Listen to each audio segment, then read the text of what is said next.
dan Soliha, apa kabarnya hari ini? Assalamualaikum warahmatullahi wabarakatuh.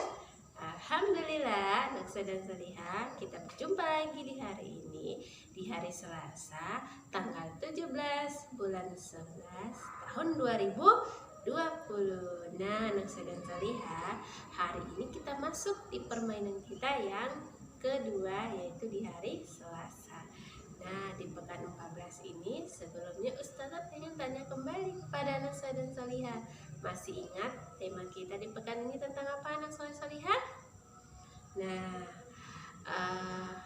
yang mengikuti videonya Ustazah kemarin pasti masih ingat temanya kita itu tentang apa? Tentang tanaman obat. Jadi pekan ini kita masih bercerita tentang tanaman obat, yaitu tanaman daun serai. Nah, Naksa dan Soliha, sebelumnya biar pembelajaran kita lancar dan diberkahi oleh Allah Subhanahu wa Ta'ala, kita awali dulu dengan basmalah dan doa sebelum belajar. Bismillahirrahmanirrahim. Rabbi zidna ilman warzuqni fahman. Ya, anak saudara Soliha, selanjutnya kita masuk di tema kegiatan kita hari ini. Jadi temanya itu anak saudara Soliha, tanaman obat-obatan, yaitu daun serai. Jadi di pekan ini anak saudara Soliha akan mengenal tanaman serai.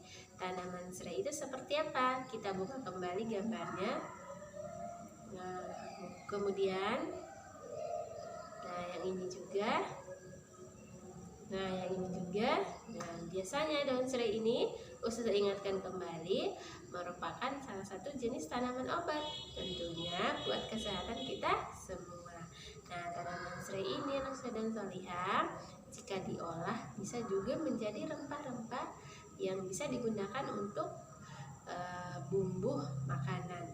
Nah, jika diolah lagi Naksa dan Soliha, ternyata bisa menjadi tanaman obat yang bisa memberi kesehatan kepada tubuh kita. Nah, Naksa dan Soliha, kita lihat kembali video tentang manfaat tanaman serai berikut ini. Serai dapur atau Cymbopogon citratus termasuk dalam 5 tanaman utama di antara berbagai macam tanaman di daerah tropis selain kunyit, temulawak, kencur, akar wangi, lengkuas, dan lain sebagainya. Serai dapur memiliki banyak sekali manfaat bagi kesehatan dikarenakan serai mengandung senyawa antioksidan. Serai dapur mengandung banyak vitamin esensial seperti vitamin A, vitamin B1, vitamin B2, vitamin B3, vitamin B5, vitamin B6, folat, dan vitamin C. Selain banyak mengandung vitamin, serai juga mengandung mineral seperti potasium, kalsium, magnesium, fosfor, mangan, zinc, dan zat besi yang mana sangat dibutuhkan oleh tubuh demi menjaga kesehatannya. Serai juga mengandung antioksidan, flavonoid, dan senyawa lain yang sangat bermanfaat bagi kesehatan dan pengobatan berbagai macam penyakit. Salah satu komponen utama dalam serai yaitu citral yang merupakan sumber wangi serai, sangat bermanfaat untuk mengatasi berbagai macam penyakit yang disebabkan oleh jamur dan mikroba. Adapun manfaat mengagumkan serai bagi kesehatan yaitu sebagai berikut. 1. Mengendalikan kolesterol. Serai mengandung senyawa antihiperlipidemik dan antihiperkolesterolemik. Bila dikonsumsi secara rutin dan tidak berlebihan, batang serai dipercaya mampu menurunkan kolesterol jahat tanpa menurunkan kadar kolesterol baik. Selain itu, antikolesterol yang ada pada batang tanaman serai akan menghalangi penyerapan kolesterol di usus besar, sehingga kadar kolesterol dalam darah tetap terjaga.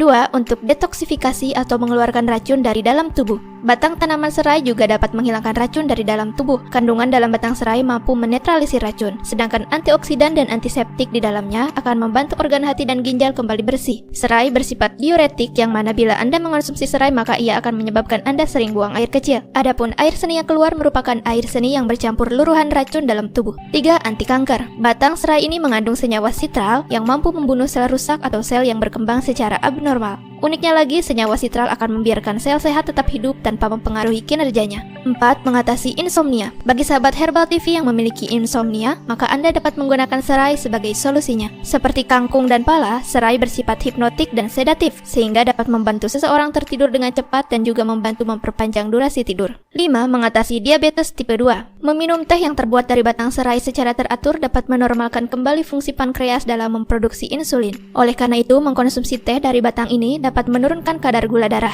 Senyawa sitral dalam serai membantu tubuh untuk mengatur produksi insulin secara tepat dan meningkatkan toleransi glukosa dalam tubuh. 6. Mengatasi bakteri dan jamur. Batang serai memiliki sifat anti jamur dan antimikroba sehingga mampu membunuh jamur dan bakteri. Hampir semua jenis jamur bisa diatasi, terutama jamur penyebab penyakit kulit. Cara memanfaatkannya adalah dengan menumbuk batang ini dan menggunakannya sebagai obat oles. 7. Mengatasi berbagai masalah pencernaan. Serai telah terbukti memiliki antimikroba dan antibakteri yang dapat digunakan untuk melawan berbagai masalah infeksi pencernaan, baik dalam lambung ataupun usus. Serai juga memiliki senyawa antiinflamasi yang berguna untuk mengatasi sembelit, diare, perut kembung, dan mual muntah. 8. Menguatkan sistem saraf. Batang serai mengandung magnesium, fosfor, dan folat yang berfungsi menjaga kesehatan saraf. Jika kesehatan saraf terjaga, tubuh akan lebih mudah melakukan aktivitas, mengingat sesuatu, serta mengolah informasi. Serai juga diketahui mampu mengatasi berbagai macam penyakit lainnya seperti demam, sakit kepala, meredakan sakit karena rematik, edema, bau badan, dan masih banyak. Di Anak Soleh dan Solihah, permainan kita di hari kedua, yaitu Anak Soleh dan Solihah nanti akan menebalkan huruf S pada kata serai. Nah, karena tema kita tanaman obat-obatan yaitu daun serai, maka Anak Soleh dan Solihah nanti belajar menebalkan kembali huruf E pada kata serai. Nah, itu permainan kita Anak Soleh dan Solihah di hari yang kedua. Nah, Anak Soleh dan Solihah, untuk lebih jelasnya kita lihat contoh dari Ustazah. Silakan diperhatikan ya Anak Soleh dan Solihah. Jadi Ustazah di sini menggunakan pulpen, nanti Anak Soleh di rumah boleh menggunakan pensil. Yang kita kenalkan adalah huruf E. Jadi kata serai, kita kenalkan huruf E ya.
Ya, sudah kelihatan kan huruf S-nya? Silakan dilanjutkan Anak Soleh Solihah sampai selesai. Dan yang terakhir jangan lupa namanya ditulis. Di sini Ustazah tulis namanya ya. Selanjutnya jangan lupa bundanya atau ayahnya diberi paraf. Oke, Anak Soleh Solihah. Itu tadi kegiatan kita Anak Soleh dan Solihah. Seperti biasa, jangan lupa akhiri kegiatan main ananda dengan mengucapkan hamdalah dan doa penutup majelis. Ya, namun Anak Soleh dan Solihah, sebelum Ustazah tutup, Ustazah ingatkan kembali, di bulan ini Anak Soleh dan Solihah silakan dihafal kembali doanya dan hadisnya. Jangan lupa doanya itu doa sebelum tidur, dan hadisnya adalah hadis apa ya? Hadis saling menyayangi. Ustazah bacakan sedikit ya. Jadi doa sebelum tidur, Bismillahirrahmanirrahim. Bismikallahumma ahya wa bismika amut. Ya Allah, dengan namamu aku hidup dan dengan namamu aku mati. Silakan dihafalkan Anak Soleh dan Solihah ya. Nanti di sekolah Ustazah evaluasi kembali. Nah, kemudian hadisnya yaitu hadis saling menyayangi. Hadis saling menyayangi Ustazah bacakan juga ya. Hadis saling menyayangi, man la yarham wa la yurham. Barang siapa yang tidak menyayangi, maka ia tidak akan disayangi. Man la yarham la yurham. Sekali lagi, man la yarham la yurham. Barang siapa yang tidak menyayangi, maka ia tidak akan disayangi. Nah, anak soleh solihah, jadi itu doa dan hadis kita bulan ini. Nah, baik, kita akhiri kegiatan kita hari ini, pembelajaran kita dengan sama-sama mengucapkan hamdalah dan doa penutup majelis. Alhamdulillahirabbil alamin, subhanakallahumma wa bihamdika, asyhadu an la ilaha illa anta, astaghfiruka wa atubu ilaik. Assalamualaikum warahmatullahi wabarakatuh.